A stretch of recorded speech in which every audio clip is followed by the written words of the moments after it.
Halloween is finally on the horizon, and this year I thought I'd spice up the channel by doing some more Halloween-appropriate episodes from some of our favorite shows here. And I wanted to start off with something fun and light, like the Pawn Stars Halloween episode, Rick or Treat. As you know, Pawn Stars is the mega-popular History Channel reality show following the Silver Dollar Pawn Shop in Las Vegas as they encounter all the wacky customers and items the city has to offer. It's one of those shows I remember watching so much as a kid, and of course, it being on this channel means it is a little silly looking back. And as you can imagine, this episode is going to be a little goofy and spooky, and at first I couldn't find it because I was looking at one of 2 different series pages on Amazon that was awfully cataloged, but luckily I found the correct one with my History Vault subscription that I get use out of a few times a year when I cover shows like this or get into my annual World War II documentary kick. But enough yapping, let's take a look at Pawn Stars, Rick or Treat.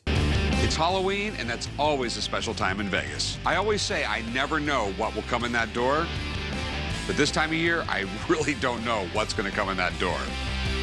I was gonna say, I wonder if they do all of this decorating for the show or if they've always done that, but looking at it now, not much decorating to speak on in the first place. It's just a pumpkin and a string of lights. What can I help you with? How you doing today? Well, I can tell before you open that box, it's gonna be something creepy, right? The fuck is that supposed to mean? Oh, because, you know, it's Halloween and, you know, it's Halloween? Rick, what the fuck's the matter with your son? I have an original 19th century vampire killing set. Pops, I wouldn't touch that. Seems creepy. Okay. I could already tell this episode is especially going to be filled with bad bits, which, that's rich coming from me, so I take that back. I came to the pawn shop today to sell my 19th century vampire killing set. I want to sell the set because my wife at this point, she's getting a little creeped out by it. I value the vampire killing set at around $9,000. However, I know they need to make a profit and I'm negotiable on it. And I came upon this on one of my trips in France. So why were they made? What do you fucking think, Rick? It's for killing vampires. He just told you. Well, a lot of times you would have businessmen traveling to Transylvania. Props to the cameraman for framing that shot. That is a frightening and perfect shot. We have a dagger here, which is perhaps to decapitate them, a mirror, Silver bullets, a few stakes, a hammer. the garlic, salt. The salt is actually because vampires had obsessive compulsive disorder, and they believe that you put the salt in front of their way. The vampires will then have to count every grain of salt, so to buy some time before they were attacked. Among other things here, that is the most bullshit thing I've ever heard in my life. Sort of like the Count in Sesame Street. Yeah, exactly. Exactly. I don't believe in vampires, but I definitely believe in making money. What if the old man walks out, sees that vampire killing kid, and is just like, oh, fucking shit, and just turns into a bat and flies out of the shop? We have some things that refer to Bram Stoker's novel. They didn't have the mirror before Stoker. Right. He came up with Dracula in the 1890s, but we have a gun right here that was made in the 1830s. 1890s. They didn't even make parts for this anymore. They had really cheap revolvers. We see instances like this every episode where Rick knows way too much about things, but this might be the most shockingly knowledgeable he's ever been on a topic. I know they just probably brief him beforehand and all, but if not, he's either the smartest man alive or just obsessed with vampire lore. And if you were putting together a vampire kit from the 1890s, why would you put in an old obsolete gun from the 1830s? It doesn't add up, and that's how you know this kit is fake. As opposed to real? My conclusion on the kit is much later than 1900. That being said, though, there's something sort of intrigues me about the gun. I got a gun dealer that's in town. I'd really like him to look at this gun. I mean, kind of a bummer. That dude's just like, man, my wife just wants this fucking thing gone. If you take the gun, can you just take the case too? I don't care if you pay me. Rick, please tell me you didn't buy the damn thing. We didn't buy it, but the gun's got some potential, so I'm having it checked out, all right? I would have bought that right on the spot. I mean, with Halloween right around the corner, we need all the extra protection we can get. Okay, every time the old man closes his eyes for more than 2 seconds, I know everyone holds their breath. They're just like, hey. Hey. Okay, good. Yeah, knowing you, man, you would have shot some poor guy in a vampire No, costume. he shoot himself. That reminds me, for Halloween this year, everyone's got to wear a costume. Please explain to me why I have to wear a costume. Because it makes the customers happy. We're the fun pawn shop. They come in, they see everybody in costumes, they think it's cute, they think it's funny, it makes them come back. Or could it be the fact you guys are famous on TV and have become a tourist attraction? And there's gonna be a prize for the best costume. What's the prize? $100 Sweet. in-store credit. God, you cheap. You clowns get back to work before I take and smack you upside the head. The hell is your problem, old man? That's my fucking break. Now, guys, I want to take a quick break and thank the sponsor of today's video, Warby Parker. Whether you're looking for a new pair of glasses with prescription, blue light, or shaded lenses, Warby Parker has you covered. They not only offer high-quality eyewear at an affordable price, they also make it super convenient to do so, and it's all starting at $95. And when you do find a pair that you like, you can use their virtual try-on tool to see what they'll look like on you in the comfort of your own home. Now, if you guys remember, the last time I talked about Warby, I ended up going with a new pair of shades, more specifically, the Heelys in polished silver, and I mean, come on, look at that. Not the sun. Don't look at that. Look at the glasses. Look at those. While you can use their virtual try-on feature at home, if you prefer, you can also visit one of their over 250 physical locations across the US and Canada where you can try on frames and get your eyes checked all in one place. So if you're in the market for new prescription frames or sunglasses, head on over to Warby Parker in your browser or an app and check out their virtual try-on tool today. And if you grab 2 or more prescription pairs, you can save 15%. They just have to be prescription lenses for the discount to apply. So I hope you guys go check them out. Thank you to Warby Parker for sponsoring, and now back to the video. Hey, how can I help you today? Well, we have some paranormal gear here that we'd like to possibly pawn or sell. What's paranormal? You know, there's normal and then there's you. Yeah. It's sort of like that. Okay. All right. What's paranormal? Well, Chumley, there's normal, and then there's you. Do you like me? What? Do you like me? Oh, I was just making a joke because, you know, you're stupid, dumb, worthless. You know what? I don't need this shit. I'm gonna get the fuck out of here. I'm rich. I'm gonna go lose 150 pounds. We're actually looking to upgrade into a larger system. Everything together is about $7,500, but if he wants to pick out little pieces or whatever, you know, probably $2,500 on the low. Gotta say, these guys look like the exact people that would own this kit. Also, this man is wearing one of those collars that block mutant powers. So it's like a Ghostbusters box? Everything there you need to capture spirits, voices, shadows. What exactly do you have? The most common thing that people capture when they're doing paranormal research is spirit voices, and they're captured on recorders. The older recorders with the tapes in them, these are the best ones you can use for audio work because they create their own white noise. And white noise is what we feel they grab onto to vocalize. You know this shit is insane when even Chumley is looking over at Rick like, you know, what the fuck are they talking about? So you guys really believe in ghosts? Well, that's still up for debate, actually. Hey, focus on your fucking customer. Stop looking into the damn lens. So what do you want to do with this stuff? Sell it or pawn it. Okay, the problem is this is all antiquated electronics. You get a voice on here at the exact same time that meter goes off and a shadow's walking by and it's captured on that camera. You've got 3 items that have captured one thing. Kind of makes you go, Rick is 100% right. This is a JVC camcorder with a fart box taped onto it. Hey, anybody in the shop ever seen a ghost around here? Actually, I have. I work the night shifts and always happen after midnight. Oh, god damn it. I should have known that guy was just staring at the camera waiting for his line. You know what? If you have an area that you think is haunted here, I'll set up and show you. If you can prove to me this stuff works, I will make you an offer on it. All right, let's do this. This should be fun. So now Rick and the gang, of course, are going to take these guys into the back and test out their ghost hunting equipment. Hijinks will ensue. All right. There are things in this world that we will never fully understand. What is it here that is yours?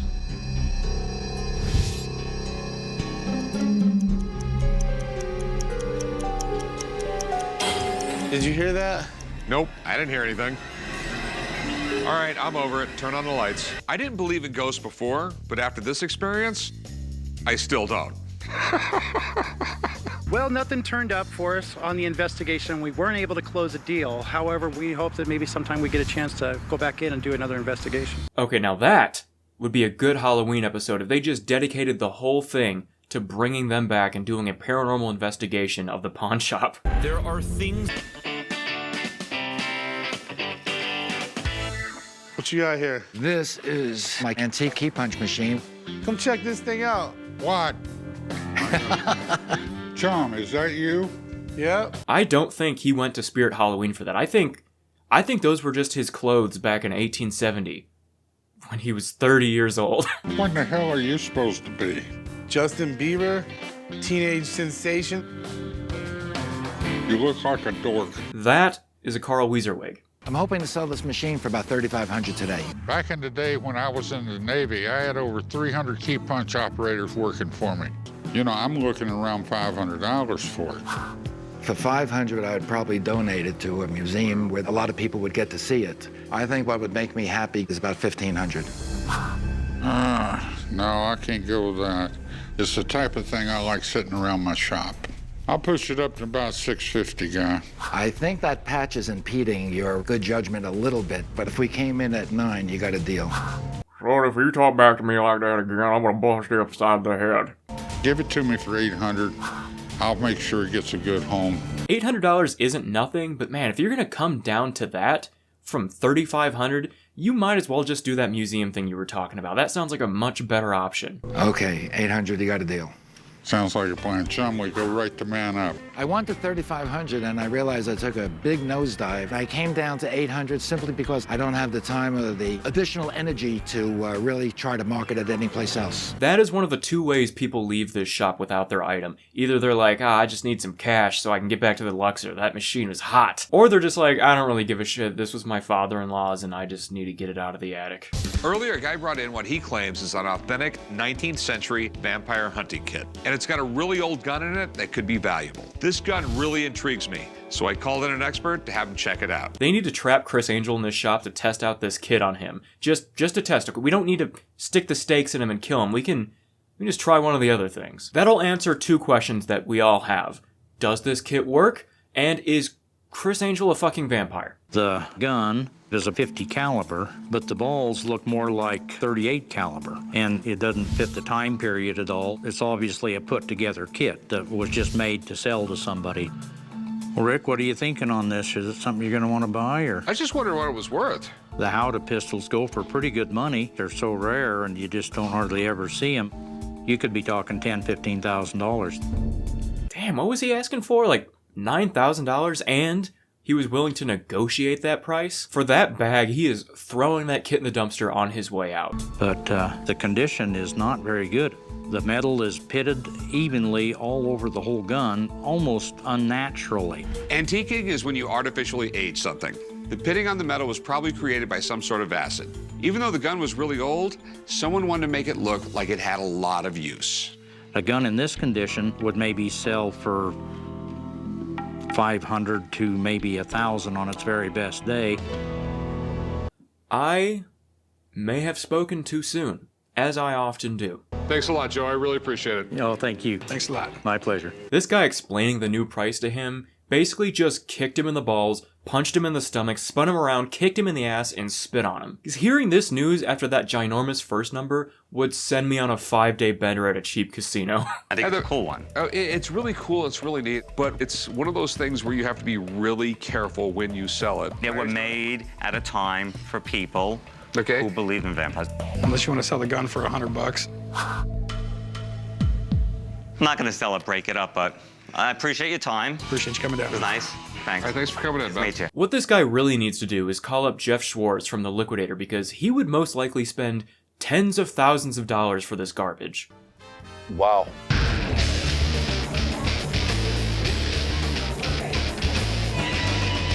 Hey, how can I help you? I'm looking to sell my 1983 Jabba the Hutt Play-Doh set. Nice selfie. I'm Dr. Evil. Alright, Rick, that was not my first thought. I was thinking more like a fencer without a helmet. You kind of missed the mark on that. I know he just Googled famous bald men in movies and got Dr. Evil. From Austin Powers. $1 million.